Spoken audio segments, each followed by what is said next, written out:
Hare Krishna, Krishna Krishna, Hare Hare, Hare Rama, Rama Rama, Hare Hare. So Prabhuji joined in ISKCON 1972 and 1973, Prabhuji got both initiation together. First initiation, second initiation. And Prabhuji also the best book distributor during Purport time. Prabhuji was distributing Srila Prabhupada books, and also Prabhuji was counseling many, especially newcomers, those who are joining, and also Prabhuji also developing this temple, and also Prabhuji is the founder of Krishna House project. That is and Prabhuji developed this in 6 cities in USA, correct Prabhuji? USA you have developed this? Canada. Okay. USA, Canada. And Prabhuji also, always developing temple. We can say that Prabhuji has this quality of making temple. Hare Krishna. So we like to welcome Prabhuji for this ISKCON Chennai, and Prabhuji will be here for 3-4 days and he will give us association. Hare Krishna.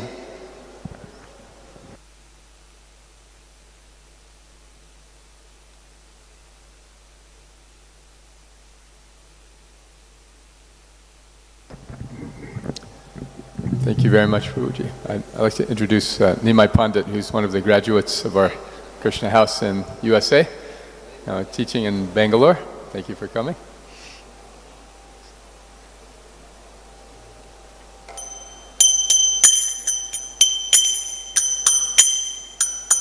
Jaya Radha Madhava Kunja Bihari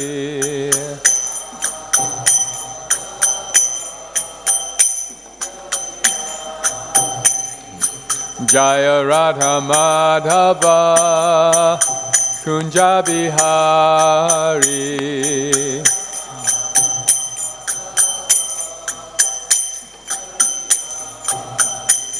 Gopi Janna Vallabha Girivaridhari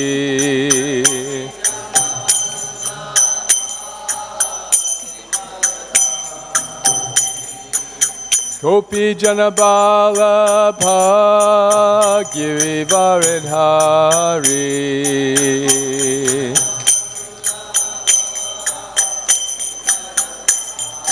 Yashodanandana Braja Jana Ranjana Yashodanandana Braja Jana Ranjana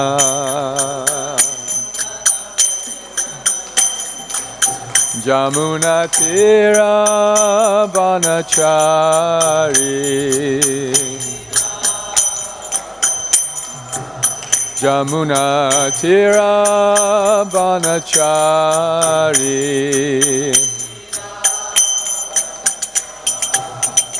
Jaya Radha Madhava Kunja Bihari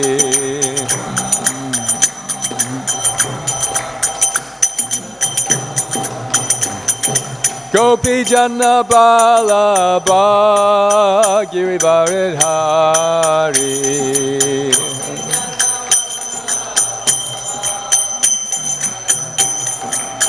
Yashodanandana Braja Jana Ranjana Yashodanandana Braja Jana Ranjana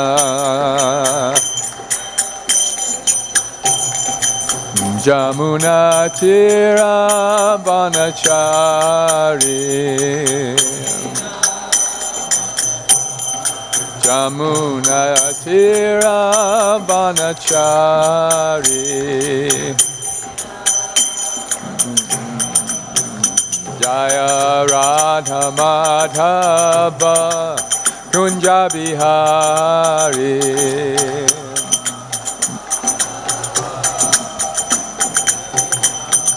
Jaya Radha Madhava Kunja Bihari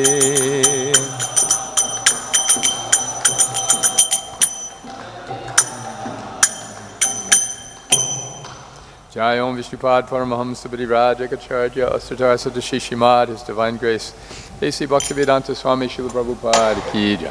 Ananta Koti Vaishnava Vrinda ki jai. Namacharya Srila Haridas Thakur ki jai. Dhṛtarāṣṭra Srimad-Bhagavatam ki jai. Samveda Bhakti Vrinda ki jai. Gaura Premanandi Hari Bol. Jai. Ki jai. Om Namo Bhagavate Vasudevaya. Om Namo Bhagavate Vasudevaya. Om Namo Bhagavate Vasudevaya. Narayanam Namaskritya Naram Chavanarottamam Devim Saraswatim Vyasam Tato Jayamudiraye Nasta Praeshwabhadreshu Nityam Bhagavata Sevaya Bhagavati Utamashloke Bhaktir Bhavati Naistaki. Reading this morning from chapter 13 of the first canto, text number 23. Aho mahīyasī, aho mahīyasī jantor. Jīvitāśā yathā bhavān. Bhīmāpavarjitaṁ piṇḍam. Ādatte gṛha-pālavat. Aho mahīyasī jantor. Jīvita-āśā yathā bhavān. Bhīmāpavarjitaṁ piṇḍam. Ādatte gṛha-pālavat. Please chant. Aho mahīyasī jantor. Jīvita-āśā yathā bhavān. Bhīmāpavarjitaṁ piṇḍam. Ādatte gṛha-pālavat. Aho mahīyasī jantor. Jīvita-āśā yathā bhavān. Bhīmāpavarjitaṁ piṇḍam.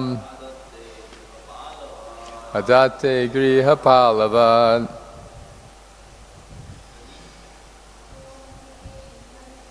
Aho mahīyasī jantor. Jīvitāśā yathā bhavān. Jīvita-āśā piṇḍam. Ādatte gṛha-pālavat. Anyone else like to chant?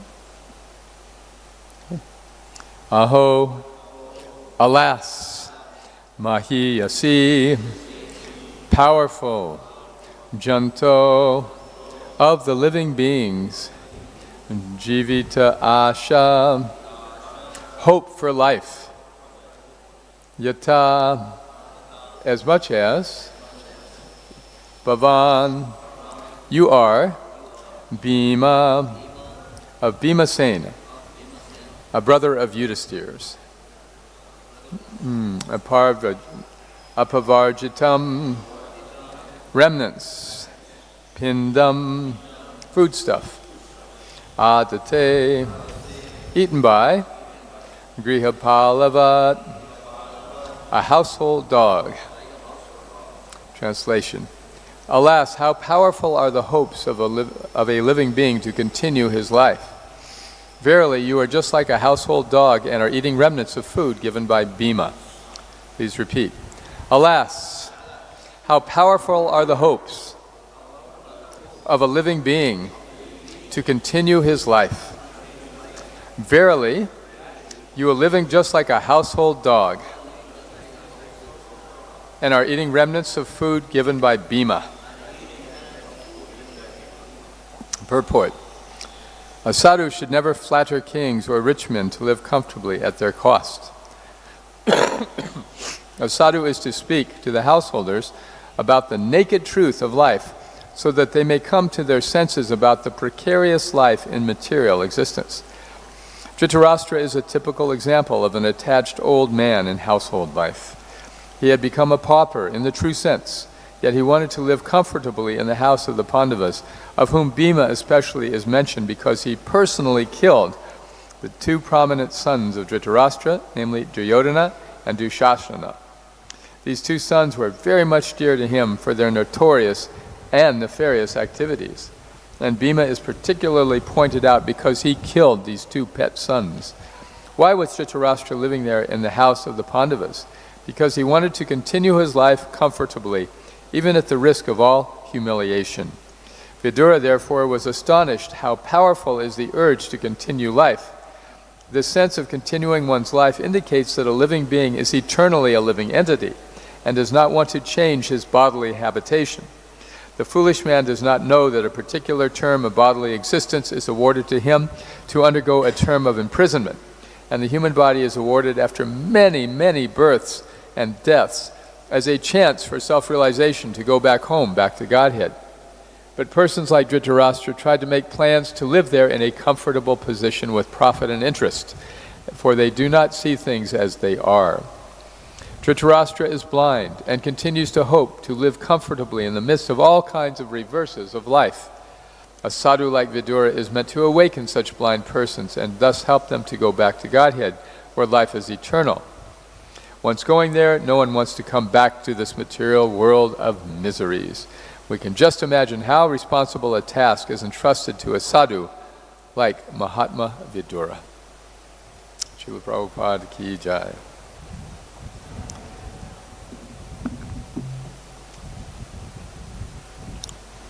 Dhritarashtra, these names are so beautiful in the Mahabharata because they have meaning, they carry a certain meaning.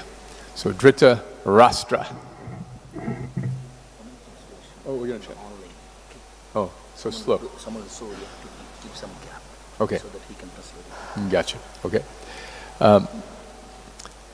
So the name Dhritarashtra means one who is determined to rule. Dhritarashtra என்ற பெயரின் காரணம் அவர் ஆட்சி புரிய வேண்டும் என்று மன உறுதி கொண்டிருக்கிறார். He was the elder son and thus felt he should have been entitled to the throne. அவர் மூத்த மகன், எனவே அவரே அரசாட்சிக்கு உரியவர் என்று உணர்ந்தார். However, due to his disability of being blind, he was deprived. இருப்பினும் கண் பார்வையற்ற காரணத்தினால் அவருடைய உரிமை பறிக்கப்பட்டது. Thus his whole life he lived in the shadow of his younger brother Pandu. அவருடைய வாழ்க்கை முழுவதும் இளைய சகோதரர் பாண்டுவின் நிலையில் அவர் வாழ்ந்தார். As is the nature of parents, he wanted to live his life through his son. பெற்றோர்களின் இயல்பு போல தன்னுடைய மகன் மூலமாக அவர் தன்னுடைய வாழ்க்கையை வாழ ஆசைப்பட்டார். When his son Duryodhana was born, he brayed like an ass. Duryodhanan பிறக்கும் பொழுது கழுதையைப் போல கத்தினார். Dhritarashtra was advised, this is a very inauspicious omen. இது ஒரு அமங்கலமான தருணம் என்று திருதராஷ்டிரருக்கு உபதேசம் வழங்கப்பட்டது. Better that you just kill this wicked son. இந்த கொடூரமான மகனை கொன்று விடுங்கள் என்று உபதேசித்தார்கள். But Dhritarashtra could not do it. ஆனால் திருதராஷ்டிரர் அதை செய்ய முடியவில்லை. And sure enough, Duryodhana turned out to be a very wicked son. Duryodhanan ஒரு கொடூரமான மகனாக வளர்ந்தார். He tortured his cousins. தன்னுடைய சகோதரர்களை அவர் துன்புறுத்தினார். Who were the rightful heirs to the throne. அவர்கள்தான் இந்த சிம்மாசனத்திற்கு அரசாட்சிக்கு உரியவர்கள். He tried to kill them in various ways. பல வழிகளில் அவர்களை கொல்ல Duryodhanan முற்பட்டார். So his uncle Vidura would say, you should not do this. அவருடைய சித்தப்பா விதுரர் இதை செய்யக்கூடாது என்று உபதேசம் வழங்கினார். But his father, Dhritarashṭra, who could have stopped him, always gave in. ஆனால் அவருடைய தந்தை திருதராஷ்டிரர் நினைத்திருந்தால் அவரை தடுத்திருக்கலாம், ஆனால் தடுக்காமல் அவருக்கு வழிவகுத்தார். So finally Vidura left the palace. இறுதியாக விதுரர் அரண்மனையை விட்டு வெளியேறினார். He went out on pilgrimage rather than stay in this inauspicious situation. இந்த அமங்கலகரமான சூழ்நிலையில் இருப்பதை விட யாத்திரை செல்வதே மேல் என்று அவர் யாத்திரை சென்று விட்டார். Pilgrimage is a great way to respond to inauspiciousness. அமங்கலத்தன்மைக்கு பதிலளிக்கும் சிறப்பான வழிமுறை யாத்திரை செல்வதே ஆகும். In a pilgrimage, one voluntarily gives up a comfortable position to accept whatever arrangements might be there. யாத்திரையில் ஒருவர் தன்னிச்சையாக சௌகரியமான நிலையை கைவிட்டுவிட்டு அவருக்கு கிடைப்பதை ஏற்று வாழ்கிறார். This is the duty of a human being. இது ஒரு மனிதனின் கடமையாகும். In this world, we are responsible for many duties. இந்த உலகில் நாம் செய்ய வேண்டிய கடமைகள் பல இருக்கிறது, அதற்கு நாமே பொறுப்பு. Particularly for those in family life. குறிப்பாக குடும்ப வாழ்க்கையில் இருப்பவர்களுக்கு. Bhūmsastriya maituni bhavametam torora pi hridaya granti manhu. When man and woman come together, there is a tight knot that is tied in the heart. ஒரு ஆண் பெண் சேரும் பொழுது ஒரு இறுக்கமான முடிச்சானது மனதில் ஏற்படுகிறது. And from that tight knot, so many other things are then required. அந்த இறுக்கமான முடிச்சு காரணமாக இன்னும் பல விஷயங்கள் அவர்களுக்கு தேவைப்படுகிறது. Ato gṛha-kshetra sutapta vritaya janasya mahoya mahamameti. You have to have a house, you have to have wealth, you have to have a means of livelihood. வீடு, செல்வம், வாழ்வாதாரம் போன்ற பல அவர்களுக்கு தேவைப்படுகிறது. Then there are so many family members. அதன் பிறகு குடும்ப உறுப்பினர்களின் எண்ணிக்கை அதிகரித்துக் கொண்டே இருக்கிறது. To deal with all its responsibilities is the duty of the householder. இந்த பொறுப்புகளை சரியாக நிறைவேற்றுவது ஒரு கிரகஸ்தரின் கடமையாகும். We cannot ignore these duties. இந்த பொறுப்புகளை நம்மால் புறக்கணிக்க முடியாது. And at the same time, we have to recognize they are just a means to an end. அதே சமயத்தில் முன்னேறுவதற்கு இவை அனைத்தும் ஒரு வழிமுறைதான் என்பதை நாம் புரிந்து கொள்ள வேண்டும். It is like driving a car from point A to point B. இது ஒரு இடத்திலிருந்து இன்னொரு இடத்திற்கு ஒரு காரை ஓட்டி செல்வது போன்ற செயலாகும். The point is to get to the destination, not to stay with the car. நம்முடைய இலக்கை அடைவதே நம்முடைய நோக்கமாகும். காரிலேயே தங்குவது நம்முடைய நோக்கம் அல்ல. So the grihastha ashram is just a vehicle, that's all. கிரகஸ்த ஆசிரமம் ஒரு வாகனம் போன்றது, அவ்வளவுதான். And when we get to the other side of that ashram, then we should go forward. ஆசிரமத்தின் அந்த பக்கத்தை அடைந்த பிறகு நாம் தொடர்ந்து முன்னேற வேண்டும். In America, very poor people live in their cars. அமெரிக்காவில் ஏழை மக்கள் கார்களில் வாழ்வார்கள். They can't afford a house, but they can afford a car, so they live in their car. அவர்களால் வீடு வாங்க முடியாது, ஆனால் கார் வாங்க முடியும். எனவே அவர் கார்களில் வாழ்வார்கள். So to stay in grihastha life indefinitely is like living in the car.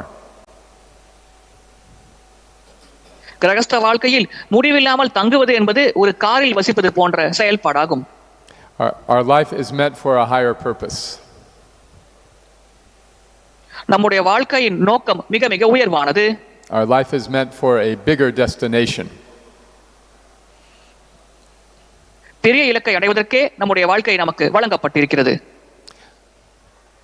Dhritarashṭra, because of his weakness, has lost everything. Dhritarashtra தன்னுடைய பலவீனம் காரணமாக அனைத்தையும் இழந்து விட்டார். At the beginning of Bhagavad Gita, he says, Dharmakshetra Kurukshetra samaveta yuyutsava mamika Pāṇḍavas chaiva kim akurvata sanjaya. Very anxiously he said, what happened when my sons and the sons of Pandu fought? Bhagavad Gita தொடக்கத்தில் என்னுடைய மகன்களும் பாண்டுவின் மகன்களும் போர்க்களத்தில் என்ன செய்து கொண்டிருக்கிறார்கள், என்ன நடக்கிறது என்று அவர் மிகவும் கவலையோடு இருந்தார். They are meeting on Dharmakshetra, Kurukshetra, the Dharma, one's duty, or Kuru, the family. And these two aspects of life can conflict with each other right from the beginning of the Gita.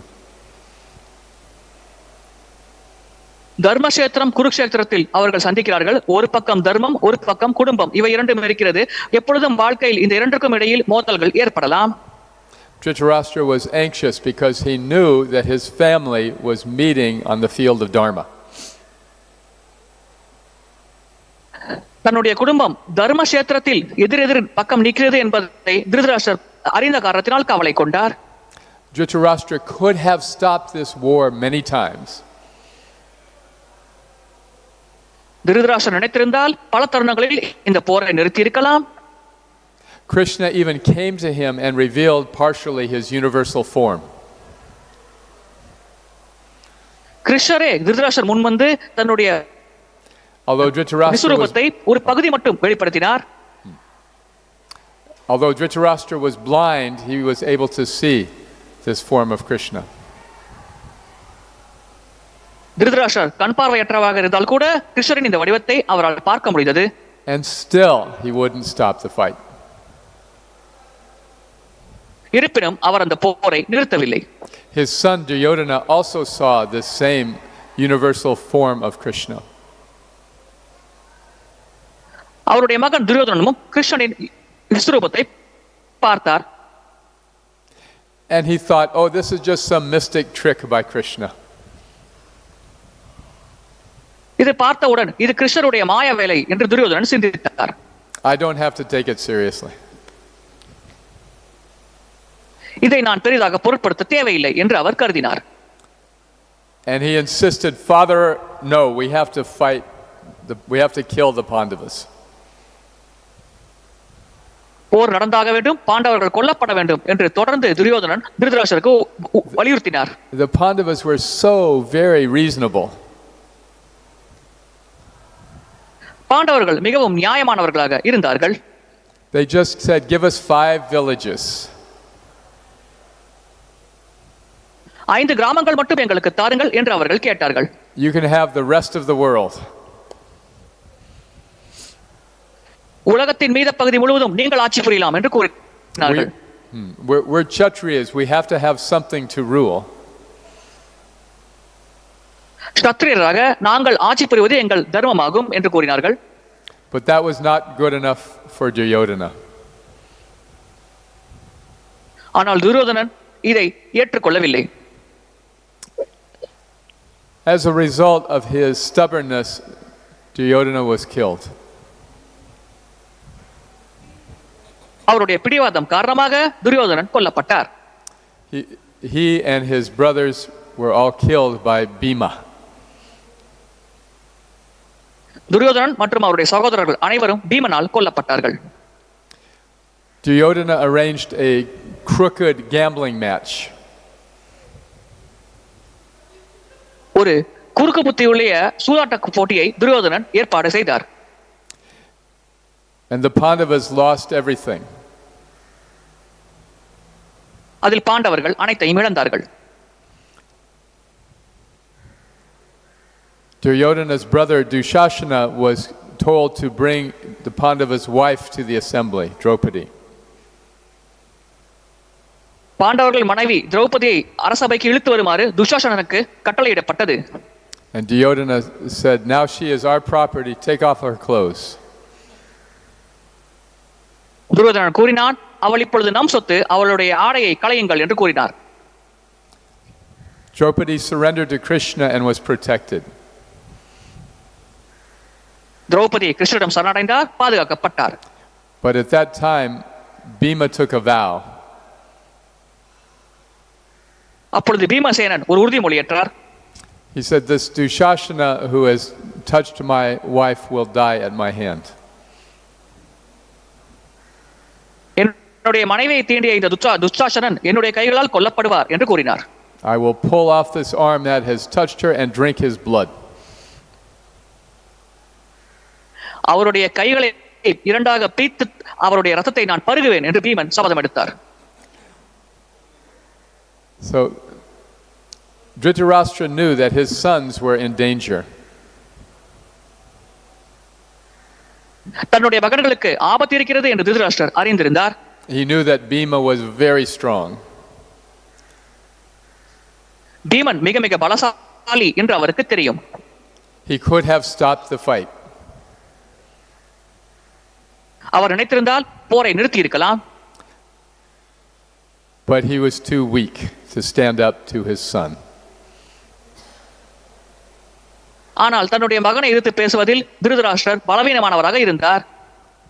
Dhritarashtra had lived in the palace his whole life. தன்னுடைய வாழ்க்கை முழுவதும் திருதராஷ்டிரர் அரண்மனையிலே வசித்தார். Even though he was not the king, அவர் மன்னராக இல்லாவிட்டாலும் தொடர்ந்து அரண்மனையில் வசித்தார். as a result, he was very accustomed to that comfortable life. இதன் விளைவாக அந்த சௌகரியமான வாழ்க்கைக்கு அவர் அடிமையாகிவிட்டார். So even after his sons had been killed, he remained in the palace. தன்னுடைய மகன்கள் கொல்லப்பட்ட பிறகும் அவர் தொடர்ந்து அரண்மனையிலே வசித்தார். He was particularly hateful of Bhīma. அவர் குறிப்பாக பீமசேனனை வெறுத்தார். After the battle, the surviving Pāṇḍavas wanted to reconcile with the surviving Kuru, including Dhritarashtra.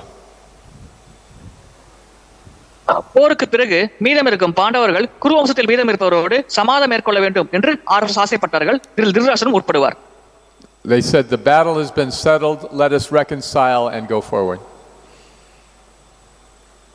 போர் முடிந்துவிட்டது, இனி நாம் ஒற்றுமையாக இருந்து தொடர்ந்து வாழ்வோம் என்று அவர்கள் கூறினார்கள். This shows how merciful Maharaj Yudhiṣṭhira was. இது யுதிஷ்ட மகாராஜரின் மகத்தான கருணையை வெளிப்படுத்துகிறது. Not only was he kind to his relatives, but he still loved them in spite of all their faults. உறவினர்கள் மீது அன்பு செலுத்துவதாக மட்டுமில்லாமல் அத்தனை குறைகள் உறவினர்களிடம் இருந்தாலும் யுதிஷ்ட மகாராஜர் தொடர்ந்து அவர்களை மனமாற நேசித்தார். So they were all giving each other hugs, embracing. ஒருவரை ஒருவர் அவர்கள் கட்டி அணைத்துக் கொண்டார்கள். But when it was Dhritarashtra's turn to embrace Bhīma, Krishna said, put a statue of Bhīma instead. Dhritarashtra பீமசேனனை கட்டி அணைக்கும் முறை வந்த பொழுது கிருஷ்ணர் பீமசேனனின் ஒரு போலி பொம்மையை அங்கே வைக்குமாறு கூறினார். When Dhritarashtra embraced the statue of Bhīma, he crushed it to dust. அந்த பீமன் சிலையை திருதராஷ்டிரர் கட்டி அணைத்த பொழுது அதை உடைத்து தூள் தூளாக ஆக்கினார். So deep was his hatred of Bhīma. இவ்வளவு ஆழமாக Dhritarashtra பீமசேனனை வெறுத்தார். So you can imagine how degrading it was for him to live in the palace of Bhīma. எனவே பீமனின் அந்த அரச மாளிகையில் வாழ்வது அவருக்கு எவ்வளவு வெறுப்பானதாக இருந்தது என்று புரிந்து கொள்ளலாம் நீங்கள். It was shameless. அவர் வெட்கமில்லாமல் இருந்தார். Men particularly are afraid of being ashamed. ஆண்கள் பொதுவாக அவமரியாதையை கண்டு அஞ்சுவார்கள். That's the underlying fear for most men. இதுதான் பெரும்பாலான ஆண்களுக்கு இருக்கும் பயமாகும். So we want to assert ourselves and be strong and responsible. எனவே ஆண்கள் பொதுவாக பொறுப்பானவர்களாக பலசாலிகளாக இருக்க முயற்சிப்பார்கள். Men do not want to be seen as weak. ஆண்கள் பலவீனமானவர்களாக பார்க்கப்படுவதை விரும்புவதில்லை. However, for Dhritarashtra there was no shame. இருப்பினும்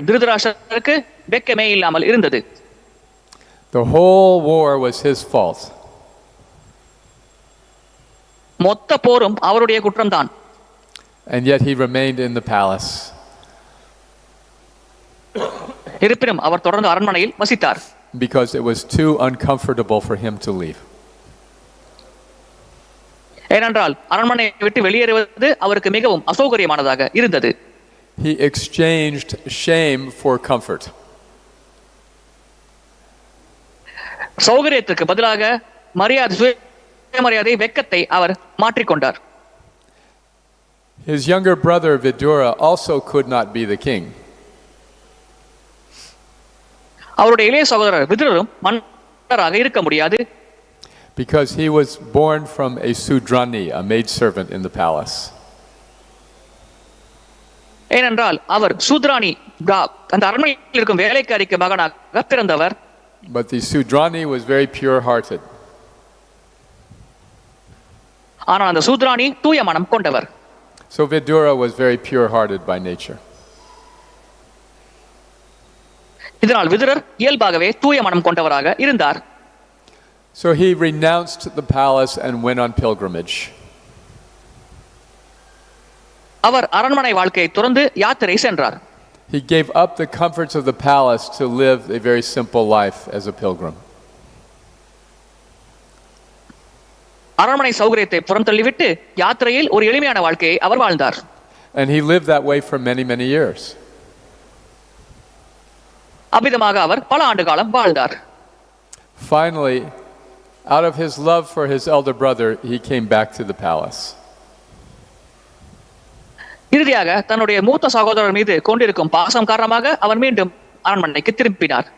And Yudhiṣṭhira and the Pāṇḍavas, his nephews, were so happy to see him.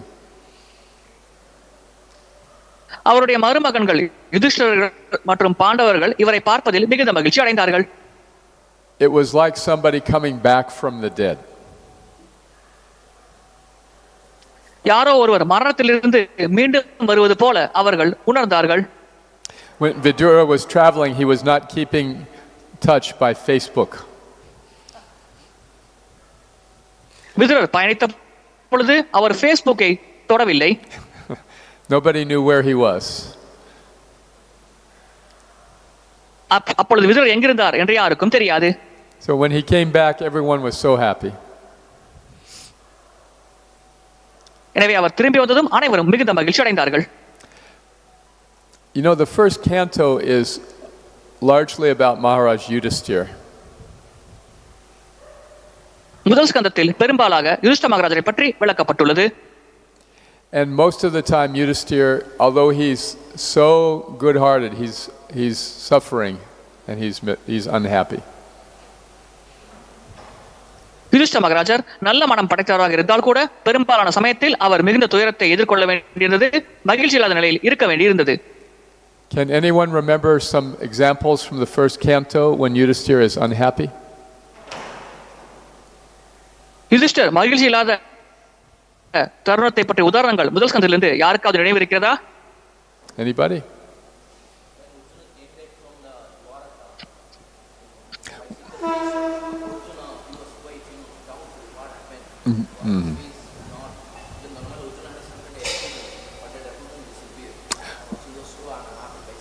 When Arjuna came back from Dwarka, yes, he was very unhappy.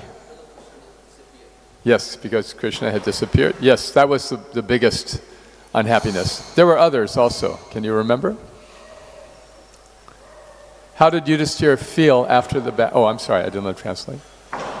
So yeah, Yudhiṣṭhira was unhappy after Arjuna came back. கிருஷ்ணர் மறைந்த பிறகு அர்ஜுனர் மீண்டும் வந்தார். அப்பொழுது யுதிஷ்டிரர் மிகுந்த மகிழ்ச்சி இல்லாமல் இருந்தார்.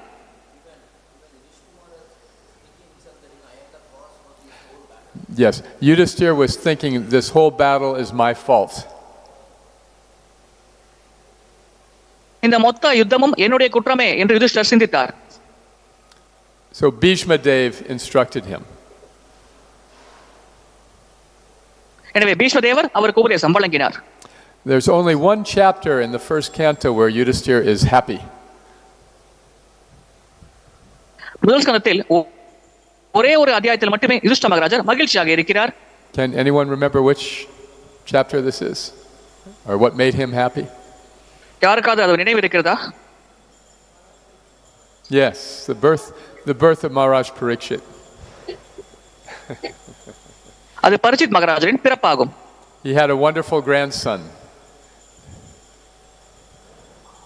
அவருக்கு அற்புதமான பேரக்குழந்தை கிடைத்தது. And he had an heir to the throne. அவருடைய அரச பொறுப்புக்கு ஒரு வம்சம் தோன்றியது. So, very briefly, Yudhiṣṭhira was happy. அந்த குறுகிய காலம் மட்டுமே யுதிஷ்டிரர் மகிழ்ச்சியாக இருந்தார். And he was very happy to see Vidura. விதுரை பார்க்கும் பொழுதும் அவர் பெரும் மகிழ்ச்சி அடைந்தார்.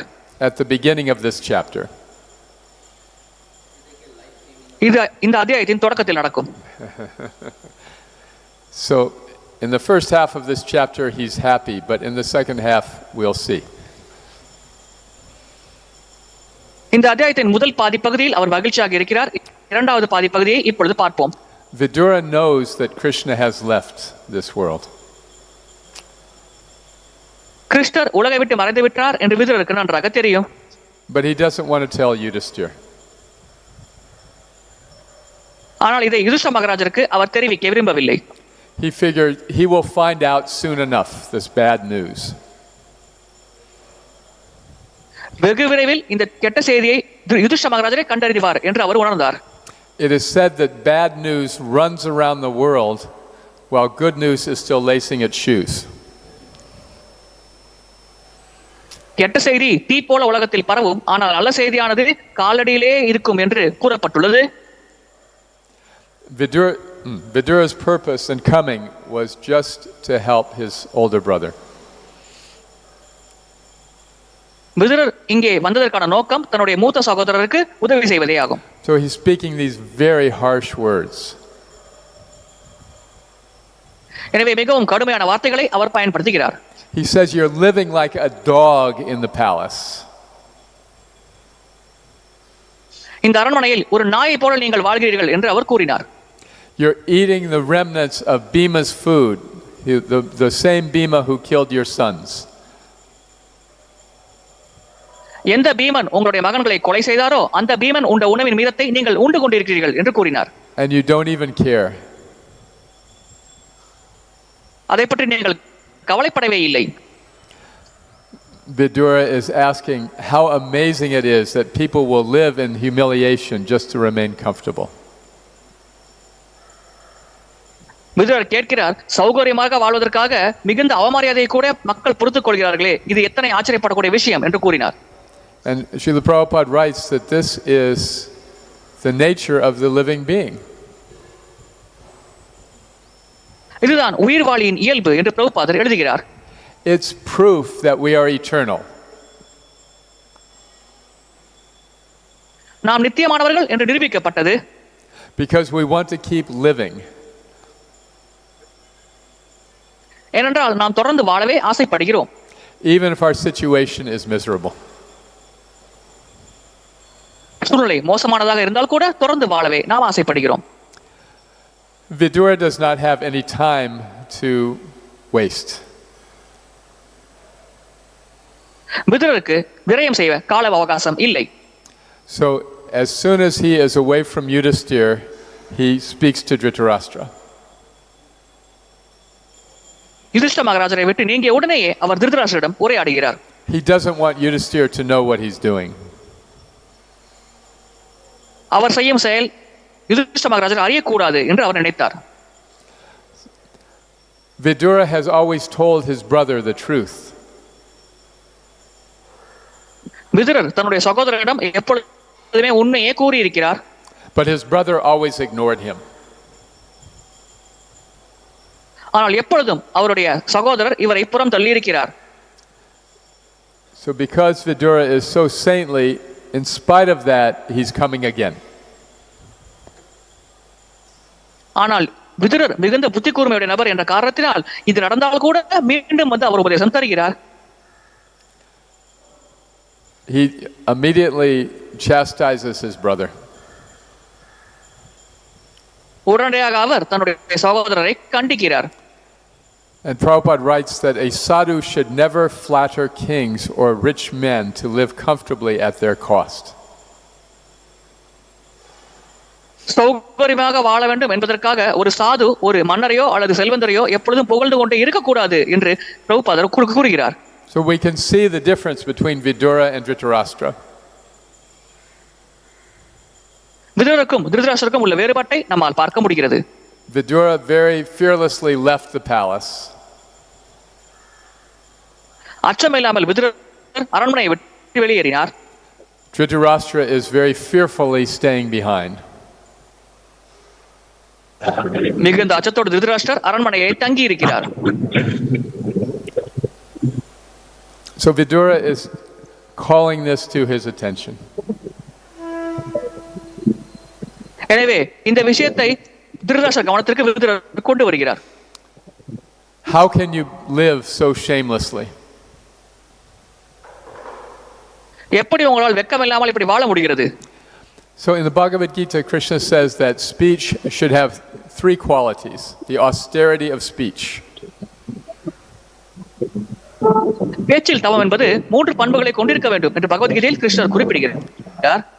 Does anyone remember what are the three qualities of controlled speech? அந்த பண்புகள் Say one யாருக்காவது very நினைவிருக்கிறதா? loudly. Meaning? Okay. Austerity of the speech is speaking truthfully, beneficially, and avoiding speech that offends. உண்மையை பேச வேண்டும், பலன் தரும் வகையில் பேச வேண்டும், அபராதம் இழக்கும் வகையில் பேசுவதை தவிர்க்க வேண்டும். இதுதான் பேச்சில் கடைபிடிக்க வேண்டிய தவமாகும். These things are not always so easy to balance. இந்த மூன்றையும் சமநிலையில் கடைபிடிப்பது எப்பொழுதும் அவ்வளவு எளிதான விஷயம் அல்ல. If we speak critically to somebody, we could say, well, at least it's true. ஒரு நபரிடம் பட்டவர்த்தமாக நாம் பேசினோம் என்றால் குறைந்தபட்சம் அது உண்மை என்று நாம் கூறலாம். But very often when we speak critically to somebody, we get exactly the opposite effect of what we want. ஆனால் பட்டவர்த்தமாக பேசும் பொழுது நாம் எந்த விளைவை எதிர்பார்க்கிறோமோ அதற்கு எதிரான விளைவை தான் பெரும்பாலாக நாம் பெறுகிறோம். Do you know what I mean? Have you experienced this?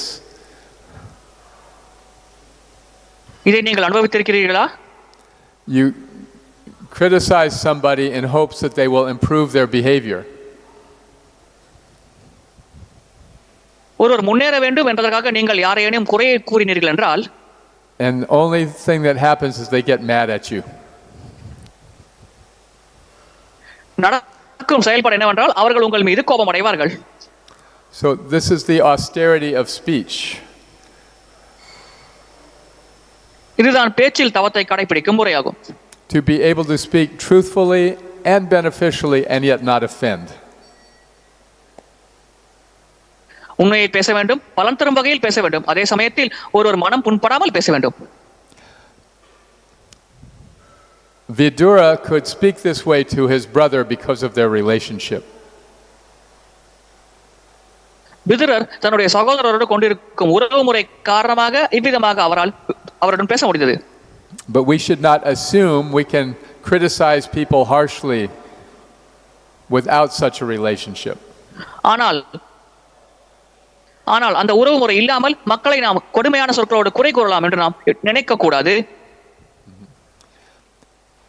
Therefore it takes some diplomacy.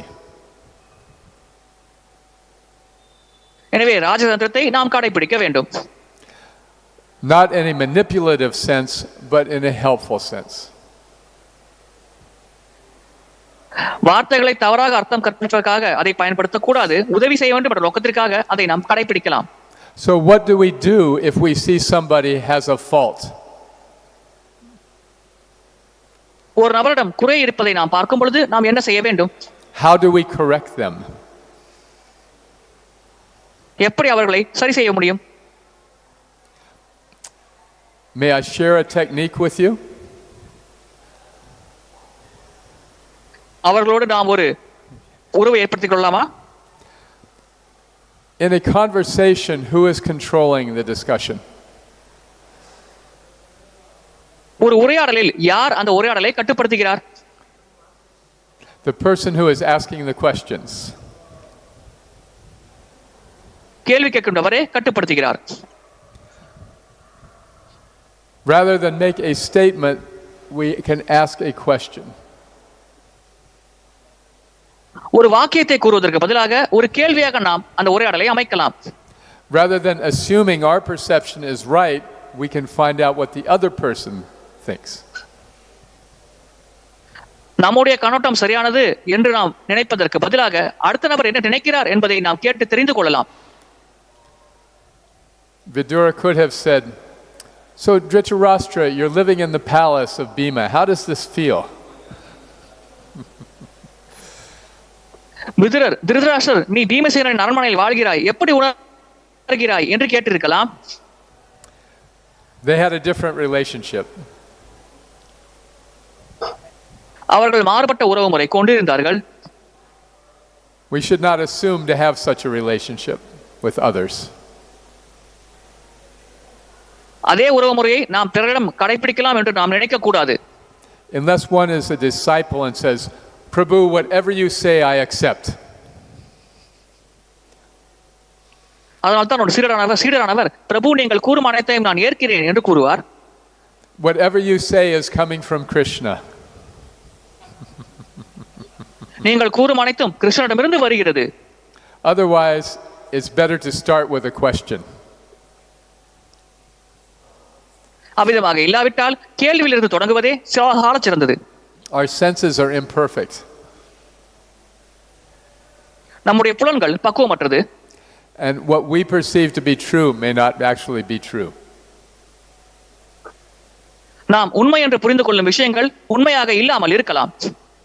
Years ago, there was a man who wrote a book related to this subject. சில ஆண்டுகளுக்கு முன்னால் இந்த தலைப்பின் தொடர்பில் ஒரு நபரானவர் ஒரு புத்தகத்தை வெளியிட்டிருந்தார். He told the story of getting on a subway in New York City. New York நகரத்தில் ஒரு சுரங்கப்பாதையில் நடப்பதை பற்றி அவர் குறிப்பிட்டிருந்தார். And the man sitting next to him had 3 children. அவருக்கு அருகில் இருந்த நபருக்கு 3 குழந்தைகள் இருந்தார்கள். And the children were running around the car very wild. அந்த குழந்தைகள் ஒரு காரை சுற்றி வேகமாக ஓடிக்கொண்டிருந்தார்கள். And the man did not seem to be paying much attention to them. அந்த நபர் அந்த குழந்தைகளை பெரிதாக கவனிக்கவில்லை, பொருட்படுத்தவில்லை. So the writer of the book was getting more and more impatient. புத்தகத்தை எழுதுபவர் அதிகமாக பொறுமை இழந்து கொண்டே இருந்தார். Finally, he couldn't restrain himself anymore. இறுதியாக அவரால் தன்னை கட்டுப்படுத்த முடியவில்லை. He said, "Sir, can you please take care of your children?" ஐயா, உங்கள் குழந்தைகளை நீங்கள் கவனித்துக் கொள்ள முடியுமா என்று அவர் கேட்டார். And the man kind of came out of a trance. அந்த நபர் தியானத்திலிருந்து வெளிவருவது போல வந்தார். He said, "Oh yes, I'm sorry. ஆம், என்னை மன்னித்து விடுங்கள் என்று கூறினார். We just came from the hospital." இப்பொழுதுதான் நாங்கள் மருத்துவமனையிலிருந்து திரும்பினோம். And my wife has just died. என்னுடைய மனைவி இப்பொழுது இறந்து விட்டார். So naturally the author was feeling what? How was he feeling? அப்பொழுது அந்த ஆசிரியர் எப்படி உணர்ந்திருப்பார்? He was feeling very foolish, feeling very bad. அவர் மிகவும் மோசமாக உணர்ந்தார். So this is why it's always safer to start with a question.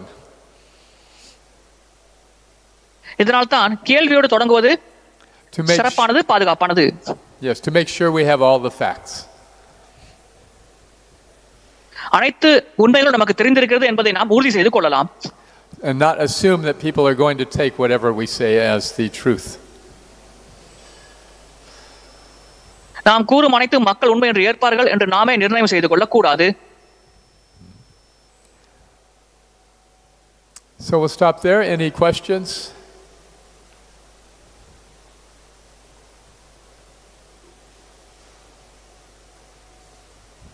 Yes, Prabhu. We get a microphone?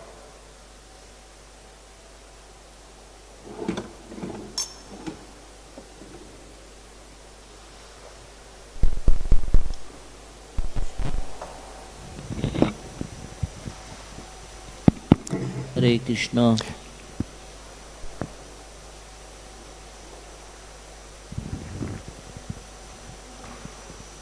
Hari Bol, Hare Krishna. Hare Krishna Ji, thank you for the wonderful class. As you mentioned about the story about the author, how should the author have been questioned rather than assumption? How should the question should be asked to that man? எப்படி அந்த Right. எப்படி அந்த ஆசிரியர் அந்த நபரிடம் கேள்வி கேட்டிருக்க வேண்டும்? Any simple thing. How are your children doing? எளிமையான கேள்வி கேட்டிருக்கலாம். எப்படி உங்கள் குழந்தைகள் இருக்கிறார்கள்? How are you? நீங்கள் எப்படி இருக்கிறீர்கள்? What's happening with your children? இங்க உங்கள் குழந்தைகளுக்கு என்ன நடக்கிறது? Something that does not offend. நேரடியாக பாதிக்காத வண்ணம், அபராதம் இழைக்காத வண்ணம் கேட்டிருக்கலாம். Something that gets us information. தகவலை பெரும் வண்ணம் கேள்விகள் அமைக்கப்பட்டிருக்கலாம். Dhritarashṭra was humiliated. Dhritarashtra அவமதிக்கப்பட்டார். We should learn to be humble. நாம் பணிவாக இருக்க கற்றுக்கொள்ள வேண்டும். Humility and humiliation are not the same thing. பணிவு மற்றும் அவமரியாதை ஒரே விஷயம் அல்ல. Humility means we want to hear from other people. பணிவு என்றால் பிறரிடமிருந்து கேட்பதற்கு நாம் ஆசைப்படுவோம். If we speak harshly, then we want to humiliate other people. கடும் சொற்களை நாம் பயன்படுத்தினால் இதர மக்களை அவமதிக்கவே நாம் விரும்புகிறோம். We get much more of the result we want by being humble. பணிவாக இருக்கும் பொழுது நாம் எதிர்பார்க்கும் விளைவை விட அதிகமான விளைவை நாம் அடைய முடியும். In this section, we're reading about Vidura being very strong. இந்த பகுதியில் விதுரர் மிகவும் பலமாக இருப்பதை வெளிப்படுத்தப்படுகிறது. This is a different set of circumstances. இது முற்றிலும் மாறுபட்ட சூழ்நிலையாகும். Neither are we Vidura, nor are we dealing with Dhritarashṭra. நாம் விதுரரும் அல்ல, திருதராஷ்டிரர் போன்ற நபர்களை நாம் கையாளவும் இல்லை. Thank you, Prabhuji. Okay. Other thoughts, reflections, comments? Prabhu, yes, sir.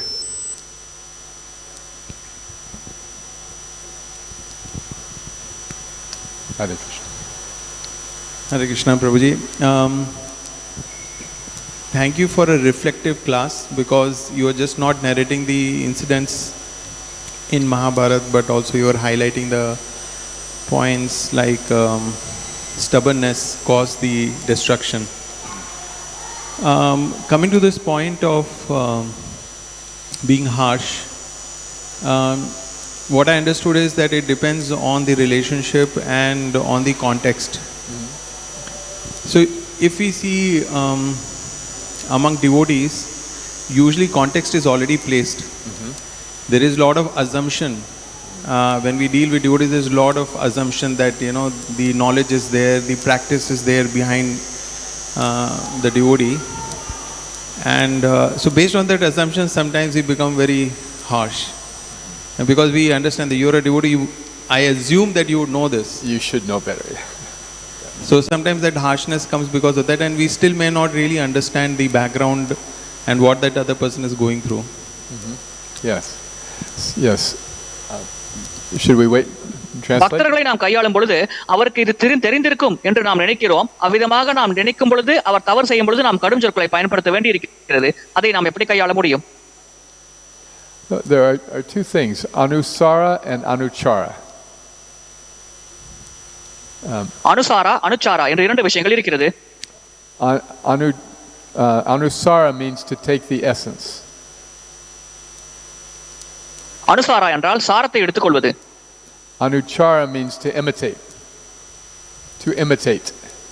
அனுச்சாரா என்றால் நகல் செய்வது. நகல் செய்வது. In the context of devotee association, we may try to imitate Vidura. பக்தர் சங்கத்தை பொறுத்தவரையில் நாம் விதுரை நகல் செய்ய முயற்சிக்கலாம். A more intelligent approach is to see the result that Vidura got and then try to get that result.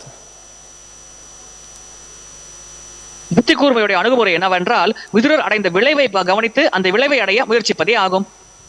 Can I tell you a story about this? இது சம்பந்தமாக ஒரு கதை சொல்ல ஆசைப்படுகிறேன். There was once a veterinarian, a large animal veterinarian. Animal doctor. மாமிசம் கொல்லும் ஒரு பெரிய நபர் இருந்தார். And a farmer came to him and said, "My horse has a big lump on his neck." அந்த மிருக மருத்துவரிடம் வந்து ஒரு விவசாயி கூறினார், என்னுடைய மிருகத்தின் கழுத்தில் ஒரு பெரிய புளைப்பு இருக்கிறது என்று. So the veterinarian came and examined the horse. அந்த மருத்துவர் அந்த குதிரையை ஆராய்ச்சி செய்தார். He told his assistant, "Bring me a hammer." ஒரு சுத்திலை எடுத்து வா என்று அவர் தன்னுடைய உதவியாளரிடம் கூறினார். Then he took the hammer and hit the horse in the neck where the lump was. அந்த சுத்திலை எடுத்து அந்த குதிரையின் கழுத்தில் எங்கே அந்த முண்டு போட முளைத்துக் கொண்டிருக்கிறதோ அதை ஓங்கி அடித்தார். The next day the farmer said, "My horse is all better, thank you." அடுத்த நாள் அந்த விவசாயி கூறினார், என்னுடைய குதிரை நன்றாக இருக்கிறது, மிக்க நன்றி. So the assistant thought, that was easy. உடனே அந்த உதவியாளர் இது மிகவும் எளிதான செயலாக இருக்கிறது என்று நினைத்தார். So he left the veterinarian and started his own practice. அந்த மிருக மருத்துவரை விட்டு வெளியே சென்று அவர் சொந்த தனிப்பட்ட முறையில் பயிற்சி செய்ய ஆரம்பித்தார். And soon people were calling the veterinarian and saying, "What is your assistant doing?" உங்கள் உதவியாளர் என்ன செய்து கொண்டிருக்கிறார் என்று மக்கள் அந்த மருத்துவரிடம் கேட்டார்கள். "He's just coming and hitting our animals with a hammer." அனைத்து மிருகங்களையும் சுத்தினால் வந்து அவர் அடித்துக் கொண்டிருக்கிறார் என்று அவர்கள் புகார் அளித்தார்கள். So the veterinarian called his assistant. அந்த மருத்துவர் தன்னுடைய உதவியாளரை அழைத்தார். He said, "You fool, what are you doing?" முட்டாளே, என்ன செய்து கொண்டிருக்கிறாய் என்று கேட்டார். That horse had swallowed a watermelon. அந்த குதிரை ஒரு கோசா பழத்தை முழுங்கி இருந்தது. So the point is to get the essence and not imitate. எனவே இங்கே முக்கியமான விஷயம் சாரத்தை புரிந்து கொள்ள வேண்டும், நகல் செய்ய முயற்சிக்க கூடாது. Srila Prabhupada had this wonderful quality of being able to chastise disciples and they would feel ecstatic. சீடர்களை கண்டிக்கும் அற்புதமான பண்பு பிரபுபாதரிடம் இருந்தது. அவர் கண்டிக்கும் பொழுது சீடர்கள் மிகுந்த பரவச நிலை அடைந்தார்கள். Because even when he spoke harshly, it was coming from a position of so much love. கடும் சொற்களை அவர் பயன்படுத்திய பொழுதும் மிகுந்த அன்போடு அவர் பயன்படுத்துவதை சீடர்கள் உணர்ந்தார்கள். So we should not prematurely think somebody takes whatever we say as absolute. நாம் கூறும் அனைத்தும் பூர்ணமாக ஒருவர் ஏற்றுக்கொண்டார் என்று நாமே முடிவு செய்து கொள்ள கூடாது. Especially amongst devotees. குறிப்பாக பக்தர்களிடம் நாம் கவனமாக இருக்க வேண்டும். Because devotees are so very rare and precious. ஏனென்றால் பக்தர்கள் மிக மிக அரிதானவர்கள், மிக மிக பொக்கிஷம் போன்றவர்கள். Manusyanam sahasreshu kaschid yatati siddhaya. A very rare person who becomes a devotee. ஒரு மனிதன் பக்தராக மாறுவது மிக மிக அரிதான செயல்பாடாகும். So amongst the devotees, our dealing should be very respectful. பக்தர்களை கையாளும் பொழுது நாம் மிகுந்த மரியாதையோடு கையாள வேண்டும். If we inquire from them. நாம் அவர்களிடம் விசாரிக்க வேண்டும். Let's say someone is supposed to wash the dishes. உதாரணத்திற்கு ஒருவர் தட்டுகளை கழுவ நேரிடுகிறது. But they haven't done it. ஆனால் அதை அவர் செய்யவில்லை. So we could be harsh and say, why haven't you washed the dishes? நாம் கடும் சொற்களை பயன்படுத்தி நீங்கள் ஏன் பாத்திரங்களை சுத்தப்படுத்தவில்லை என்று கேட்டிருக்கலாம். That's a question. அது ஒரு கேள்வியாகும். It's a question like you might get asked at a police station. காவல் நிலையத்தில் கேட்கப்படும் கேள்வியை போல இந்த கேள்வியை நாம் அவரிடம் கேட்டிருக்கலாம். Or we can ask, so what's going on with the dishes? அல்லது பாத்திரங்கள் நிலை என்ன என்றவர் நாம் மென்மையாக கேட்டிருக்கலாம். Then we risk no offense. அப்பொழுது அபராதம் இழைக்கும் அபாயத்திலிருந்து நாம் தப்பி விடுகிறோம். Instead of assuming the person is irresponsible, we are assuming they're responsible. அந்த நபர் பொறுப்பற்றவர் என்று நினைப்பதற்கு பதிலாக அவர் பொறுப்பான நபர் என்ற ஒரு கண்ணோட்டத்தோடு நாம் கேள்வி கேட்கிறோம். If we treat people with respect and assume they're responsible, it brings out the best in them. மக்களை மதிப்பு மரியாதையோடு நடத்தி அவர்கள் பொறுப்பானவர்கள் என்று நினைத்துக்கொண்டு அவர்களிடம் நாம் உரையாடினோம் என்றால் அது மிகுந்த மரியாதை மற்றும் மதிப்பை நமக்கு வழங்குகிறது. Harsh speech is demoniac, according to Bhagavad Gita. Bhagavad Gita பிரகாரம் கடும் சொற்கள் அசுர பண்பாகும். I hope that's all right. All right, anything else? Online questions? Online questions? Hare Krishna, there are around 53 devotees online and there are no online questions. Thanks for the wonderful class. Hare Krishna. All right. Jai. All glories to Srila Prabhupada. Hare Krishna. Jai.